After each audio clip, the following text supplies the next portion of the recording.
आज की वीडियो में हम बीए थर्ड ईयर की एक पोयम अ कंट्री को देखने वाले हैं जिसे जयंत महापात्रा जी के द्वारा लिखा गया है। ये पोयम अगर आपके बीए थर्ड ईयर में नहीं है, आपके यहाँ किसी और में है, फर्स्ट ईयर या सेकेंड ईयर में है, तो आप उस हिसाब से देख लीजिएगा। तो चलिए शुरू करते हैं। सबसे पहला काम हमारा है कि हम जयंत महापात्रा जी के बारे में जानें, क्योंकि इनके बेसिस पे इनके बारे में, पोएट के बारे में भी पूछ देता है, जो कि आप सभी जानते हैं। तो पोएट के बारे में भी आपको जानकारी होनी चाहिए। तो आइए देखिए, समझिए। जैन जी का जन्म 22 अक्टूबर 1928 में हुआ है, 1928 में हुआ है, और ये प्रेजेंट कंडीशन तक अभी तक जीवित हैं, उस बेसिस पे बताया जा रहा है। बहुत से लोग पूछते हैं कि ये क्या मतलब है प्रेजेंट का, मतलब कि ये है कि वो अभी तक जीवित हैं। इसके अलावा भारत में जो बहुत ज़्यादा फेमस अगर कोई पोएट है तो वो आप जयंत महापात्रा जी को मान सकते हैं। बहुत बड़ी मात्रा में इनको जाना जाता है। इसके अलावा जब इन्होंने अपनी स्टार्टिंग पढ़ाई कहाँ से स्टार्ट की थी, तो स्टेट वर्ल्ड स्कूल था, कटक में है, वहाँ से इन्होंने अपनी पढ़ाई स्टार्ट की थी। और इसके अलावा उन्होंने फिजिक्स से एमएससी की थी, यानी कि फिजिक्स में मास्टर्स कंप्लीट किया था, और 1949 में टीचर बन गए थे। फिर गवर्नमेंट कॉलेज में काफ़ी टाइम तक पढ़ाया और 1986 तक आकर ये रिटायर हो गए। ठीक है, बात की जाए कि इन्होंने अपना राइटिंग में करियर कब स्टार्ट किया, तो लेट 60s के आसपास इन्होंने अपना राइटिंग में करियर स्टार्ट किया था। ठीक है, इसके अलावा बात की जाए तो इन्हें साहित्य अकेडमी अवार्ड से भी सम्मानित किया गया है। कब किया गया था? 1981 में किया गया था। इनकी दो बहुत ही ज़्यादा फेमस और बहुत ही ज़्यादा अच्छी आप कह सकते हैं पोयम है। एक आपकी इंडियन समर है और दूसरी आपकी हंगर है। हंगर आपके सलेबस में ही है, तो आपको ये चीज़ें आगे भी देखनी है। ठीक है, इसके अलावा इनको पद्मश्री से भी सम्मानित किया गया है, जो कि आपको पता ही है कब किया गया था, 2009 में किया गया था। और इन्होंने अपना सम्मान 2015 में एक प्रोटेस्ट के दौरान वापस कर दिया था। इनका कहा कि ना भैया, हमको नहीं चाहिए। ये बहुत अलग अलग तरीके के, हर तरीके के इमोशन, फीलिंग्स के बारे में ये पोयम लिखने के लिए जाने जाते थे। इन्होंने पेन के ऊपर भी लिखा है, लव के ऊपर भी, दुख के ऊपर भी, डेथ के ऊपर भी, फेथ के ऊपर भी, बहुत अलग अलग प्रकार के इमोशंस के ऊपर इन्होंने कविताएं लिखी है। सो इस वजह से ये बहुत अलग अलग तरीके के इमोशन के साथ खेलते रहते थे, आप एक तरीके से कह सकते हैं। चलिए, यहाँ तक हमने इनके बारे में समझ लिया। सब कुछ आपके सामने लिखा है, आप पढ़ के समझ सकते हैं, आप खुद ही समझदार हैं। अब हम बात करेंगे इनके पोयम, आज के पोयम के बारे में। लाइन बाय लाइन एक एक चीज़ों को एक्सप्लेन करते हुए आगे बढ़ जाएंगे। चलिए स्टार्ट करते हैं। चलिए, ये रहा आपका सबसे पहला स्टैंजा। इस पहले स्टैंजा को पढ़ना स्टार्ट करते हैं। देखिए, एक एक लाइन पढ़ेंगे, एक एक लाइन समझेंगे। It is the dust everywhere, यानी कि हर तरफ धूल ही धूल है या हर जगह गंदगी ही गंदगी है। हमको पता है कि डस्ट मतलब धूल होता है, एवरीवेयर मतलब हर जगह होता है। तो वही चीज़ कही गई है कि हर तरफ धूल ही धूल है या हर तरफ गंदगी ही गंदगी है। यहाँ पे धूल से कहने का सेंस ये है पोएट का कि हर तरफ गरीबी ही गरीबी है, हर तरफ गरीबी फैली हुई है। और यह देखकर, ये चीज़ें देखकर, यह गरीबी देखकर, या कह सकते हैं धूल के सेंस में आप लेना चाहेंगे तो धूल देखकर क्या होता है, उसकी वजह से the burden on my eyes, और इनकी वजह से, इस धूल की वजह से मेरी आंखें भारी भारी सी लग रही हैं, या मेरी आंखों के ऊपर बर्डन पड़ रहा है, बोझ पड़ रहा है। उम्मीद करता हूँ आप समझ पा देंगे। इसमें ऐसा कुछ भी नहीं है जो आपको ना समझ में आए। For they belong to Asia, ठीक है, ये आपके एशिया से संबंधित हैं, बिलोंग करते हैं। Where the air is burned, यानी कि जहाँ पे, वेयर जहाँ पे, द एयर यानी कि हवा, इज मतलब है, बर्न्ड मतलब जल रही, जहाँ पर हवा जल रही है। यानी कि यहाँ पे ये कहना चाहते हैं क्योंकि यह एशिया से बिलोंग करते हैं और जहाँ की हवा जलती हुई सी लगती है या जल रही है। And incense and ash pile up on their misty whites. देखिए, इंसेंस का मतलब होता है आपकी सनलाइट, सूर्य की जो रोशनी होती है, धूप होता है वो। एस पाइल का मतलब राख का ढेर, ठीक है। एस पाइल अप मतलब राख जो होती है ना, राख, उसका ढेर लग जाना। मिस्टी वाइट्स मतलब होता है धुंधला सफ़ेद, ठीक है। तो क्या कहना चाह रहे हैं यहाँ पे, ये कहना चाह रहे हैं कि हर तरफ आग जल रही है। वही ना कहा है, वेयर जो आपके एशिया से बिलोंग करते हैं वहाँ पे हवा जलती हुई सी प्रतीत होती है। तो वहाँ पे ही क्या हो रहा है, एस पाइल अप हो रहे हैं, यानी कि जो राख होती है उस राख के ढेर लग रहे हैं और चारों तरफ धुआं धुआं है, जिसकी वजह से जो सूर्य की रोशनी है वो धुंधली सफ़ेद सी लग रही है। इस धुआं की वजह से, इस राख की वजह से पूरी सही तरीके से नहीं पड़ पा रही है। यही चीज़ यहाँ पे कही गई है। इसके बाद लिखा है where a hunger keeps growing from Turkey to Cambodia. यहाँ पे आपको कंबोडिया के स्थान पे कुछ जगहों पे आपको कैम्पूचिया देखने को मिलता है। ये कैम्पूचिया क्या है? कंबोडिया का पहले का नाम कैम्पूचिया है, आप ऐसे समझ सकते हैं। ठीक है, तो आप इसे देख के हैरान मत होइएगा। ठीक है, तो क्या हो रहा है? वेयर, जहाँ तुर्की से लेके कंबोडिया तक भूख बढ़ती जा रही है। वेयर, जहाँ हंगर यानी कि भूख, कीप्स ग्रोइंग यानी कि बढ़ती जा रही है। कहाँ से? फ्रॉम तुर्की टू कंबोडिया, तुर्की से लेके कंबोडिया तक जो भूख है, जो भूखमरी है, वो बहुत तेज़ी से बढ़ती जा रही है। And the eyes keep trying to smile in the stubborn starvation light. और इन सभी कंडीशन के दौरान भी जो हमारी आँखें हैं उस दुख भरी, इस भूखमरी की कंडीशन में भी ट्राई करती हैं स्माइल करने की। जो हमारी आँखें हैं वो हंसते रहने की कोशिश करती हैं इस भूखमरी की कंडीशन के बाद भी। ये जो यहाँ पे स्टबर्न लिखा है इसका मतलब होता है जिद्दी। तो इस जिद्दी भूखमरी के सामने भी जो आँखें हैं उनकी वो स्माइल करने की कोशिश कर रही हैं।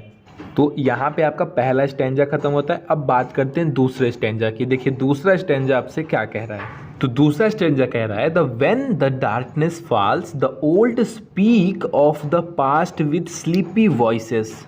एक एक वर्ड समझिए। देखिए व्हेन, जब डार्कनेस फॉल होती है यानी कि जो अंधेरा है वो गिरता है, तो जो ओल्ड स्पीक हैं, जो बूढ़े लोग हैं, वो स्पीक करते हैं, बोलते हैं अपनी पास्ट की बीती हुई मेमोरीज के बारे में, और अपने स्लीपी वॉइस में, अपनी धीमी आवाज़ में या अपनी सोती हुई आवाज़ में वो अपनी पास्ट की जो बीती हुई कहानियाँ हैं उनके बारे में बताते हैं। तो वही चीज़ लिखा है डार्कनेस फॉल्स का मतलब क्या होता है कि जब अंधेरा हो जाता है तब बूढ़े लोग अपनी पास्ट की मेमोरी को अपनी नींद भरी आवाज़ों से बताते हैं। यानी कि उन बूढ़े लोगों के साथ पास्ट में जो भी कुछ बीती घटनाएं होती हैं, जो अपनी गरीबी के बारे में और उनके ऊपर किस तरीके से क्रूरता की गई, मतलब क्या क्या उनके साथ खराब हुआ, इन सभी चीज़ों को वो अपनी स्लीपी वॉइस में बताते हैं।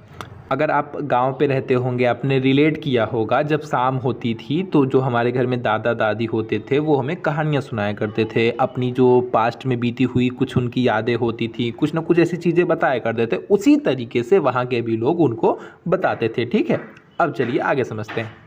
आगे लिखा है my ears tremble when I hear their tales. मेरे कान ट्रेम्बल कर जाते हैं यानी कि काँप जाते हैं। व्हेन, जब मैं उनकी कहानियाँ, आई हियर मैं सुनता हूँ, देयर टेल्स उनकी कहानियाँ। ठीक है, मेरे कान, माई ईयर्स ट्रेम्बल काँप जाते हैं। व्हेन, जब मैं, आई हियर मैं सुनता हूँ, किसकी? देयर टेल्स उनकी कहानियाँ। यानी कि यहाँ पे पोएट ये कहना चाहते हैं कि जब मैं उनकी कहानियाँ सुनता हूँ, जो उनके ऊपर घटनाएं बीती हैं, जो जो उनके साथ हुआ है, जब उनकी मैं स्टोरीज़ को सुनता हूँ, उनकी टेल्स को सुनता हूँ, उनकी कहानियों को सुनता हूँ, तो मेरे कान काँप जाते हैं। जो मेरे कान हैं वो बिल्कुल काँप जाते हैं उनकी क्रूरता को सुन के, उनके साथ घटी घटनाओं को सुन के। यानी कि उनके द्वारा बताई गई भयानक कहानियाँ पोएट के अस्तित्व को बिल्कुल झकझोर देती है, बिल्कुल हिला के रख देती है। इसके आगे देखिए, I look at their faces and their eyes are dead as stone. यानी कि जब मैं उनके फेस को देखता हूँ, I look at their faces, जब मैं उनके फेस को देखता हूँ, their eyes are dead as stone, उनके आंखें मरी हुई सी लगती हैं। कैसे? एक पत्थर के समान। वही चीज़ यहाँ पे बताई गई है। इट मीन्स जब मैं उनके चेहरों को देखता हूँ तो उनकी आँखें भरी हुई सी लगती है, बिल्कुल मरी हुई सी लगती है, किसी पत्थर के समान। यानी कि आँखें बिल्कुल स्थिर पत्थर के समान दिखाई देती है, उसमें कोई आशा, कोई उम्मीद उनके अंदर नहीं दिखाई देती है। उसके बाद देखा है here is my world and it's make me dream as a child. तो ये सब देख के ही जो कवि है, जो पोएट है, वो सोचता है कि क्या ये वही दुनिया है जिसमें मैं रहता हूँ, ये वही दुनिया जहाँ पे मैं रहता हूँ और एक बच्चे के समान सपने देखता हूँ, ऐसे सपने जो कभी पूरे नहीं होने वाले। इन सभी चीज़ों को देख के पोएट बहुत निराश होता है। उसके बाद लिखा है yet why do I wear myself out feeling for the girls who die before their breasts are swollen with milk. यानी कि यहाँ पे पोएट ये कह रहे हैं कि फिर भी, यानी कि yet why do I, wear मतलब होता है थकना, माई सेल्फ मतलब मैं खुद, तो वही चीज़ कह रहे हैं कि फिर भी मैं उन लड़कियों के लिए क्यों थक जाता हूँ जो लड़कियाँ मर जाती हैं अपनी शादी वाली एज से पहले, ये या आप कह सकते हैं कि उनके ब्रेस्ट के अंदर मिल्क भरने से पहले या उनके ब्रेस्ट मिल्क से फूलने से पहले ही वो क्यों मर जाती हैं। सोलन मतलब होता है सूजना, तो उसी सेंस में कहा जा रहा है कि उनके जो ब्रेस्ट हैं वो मिल्क से सूजने का मतलब क्या हो गया, मिल्क से भरने से पहले ही क्यों वो मर जाती है। यानी कि सीधी सीधी बात अगर कही जाए तो वो ये कहना चाह रहे हैं कि लड़कियां अपने मैरिजेबल एज से पहुंचने से पहले ही भूखमरी की वजह से या गरीबी के कारण मर जाती हैं, या इसी चीज़ को ऐसे भी कर सकते हैं कि वो अपनी बच्चा पैदा करने वाली एज से पहले ही मर जाती हैं भूखमरी के कारण या किसी प्रकार के गरीबी के कारण। ये जो breast are swollen with milk है, इस बात को आप कई तरीक़ों से कह सकते हैं, ठीक है, बहुत सारी तरीके हैं। शादी से पहले मर जाती हैं, वो मैरिजेबल एज से पहले मर जाती हैं, ब्रेस्ट में मिल्क आने से पहले मर जाती हैं, बहुत अलग अलग तरीक़ों से आप चीज़ों को डिफ़ाइन कर सकते हैं। मैंने हर तरीक़ों से बताया, आप समझ पा रहे होंगे। उसके बाद कहा गया है why am I hurt still by the look in the hand of that graceful Naxal girl who appeared out of nowhere that winter hold a knife as old as history. यहाँ पर पोएट कह रहे हैं कि मैं क्यों इतना हर्टफुल हूँ, मैं क्यों इतना दुखी हूँ उस सुंदर नक्सल गर्ल के हाथों में चाकू देखकर। यानी कि यहाँ पे वो ये कहना चाह रहे हैं कि वो जो नक्सल गर्ल है, वो जो सुंदर सी नक्सल गर्ल है, उनके हाथ में चाकू देखकर मैं इतना दुखी क्यों हूँ, मैं इतना हर्ट सा क्यों महसूस कर रहा हूँ। अब यहाँ पे आप मुझे ये नहीं कहिएगा कि ये सुंदर तो इसमें कहीं लिखा नहीं है, सुंदर लिखा है, ग्रेसफुल लिखा है ना, उसका मतलब एक सेंस में सुंदर भी कहा जा रहा है। तो यही कहा गया है कि जो कवि है वो सुंदर नक्सल गर्ल को चाकू के साथ देख के बड़ा हैरान है, बड़ा हर्टफुल है, बहुत दुखी है। वो पता नहीं क्यों परेशान हो जाता है, उसको खुद भी नहीं पता, लेकिन वो इस चीज़ से दुखी है जो उस सर्दी में कहीं से निकली हुई थी और अपने हाथों में चाकू लिए है, और ऐसी चाकू जो इतने पुराने हैं जितनी पुरानी की आपकी हिस्ट्री। वही लिखा है ना, holding a knife as old as your history. तो वही चीज़ यहाँ पे कही गई है, इतने पुराने चाकू जितने पुरानी आपकी हिस्ट्री।